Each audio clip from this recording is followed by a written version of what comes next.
Hey everybody, greatest is reward. I want to talk to you about the topic of the rapture and that it doesn't actually matter. For all the calories expended on the topic of the rapture, there seems to be a lot of assumptions going on. First assumption, that you're going to live up to or through the tribulation. Both sides, pro and against the rapture, are assuming that you're not going to get a shadow on your MRI or walk in front of a bus or get martyred ahead of the rapture. Most believers are not going to get near the rapture. All the believers throughout their entire generations, pro and against the rapture, have assumed that their generation was the last generation before the final trumpet. Yeah, you're right. Eventually someone's going to be right. Eventually, some generations, someone's going to get it right. Just from the process of everyone calling every single date and every single generation, you're eventually going to get it right. But 99% of believers, whoever came about, they will not know whether there's a rapture or there's not a rapture until they're raised again in the final trumpet and we are translated.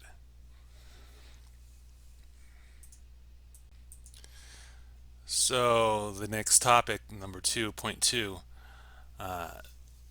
there are a lot of black-pilled, don't buy green banana believers out there who either have everything they want and don't want to lose anything, or have nothing and don't believe they're going to gain anything. And so their main obsession is this end times, what it's going to look like, how can they uh, assess their actions based upon whether there's a rapture or there is a greater tribulation. Um, I don't see that as an accurate way to assess your future. That if you're going to make plans, you should ask God what you should do. You should look towards the future within the millennium. You should assess how to gain a greater share of inheritance, whether it's within the land to come. If you look up on Ezekiel's, how the foreigners will receive inside of Israel, how to get a greater resurrection. That is the way you should look at things, not how can I get through this world with less pain. I think that's a very cynical and joyless way to walk through this world. It bothers me a little bit how much effort in teaching is on the tribulation and how little is on the millennial kingdom. So you have 7 years right here, and then you have 1,000 years. 7 years that some of us are not going to see.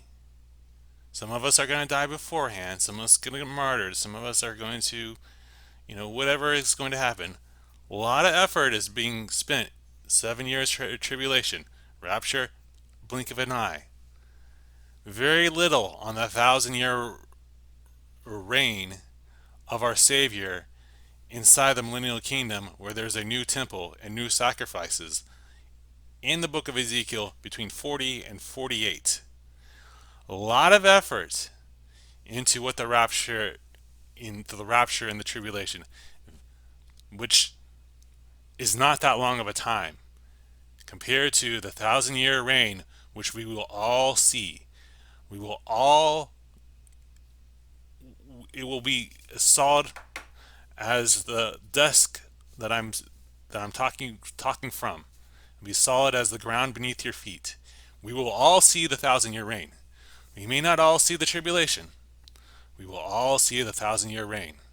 Which should we put the most effort into the study of?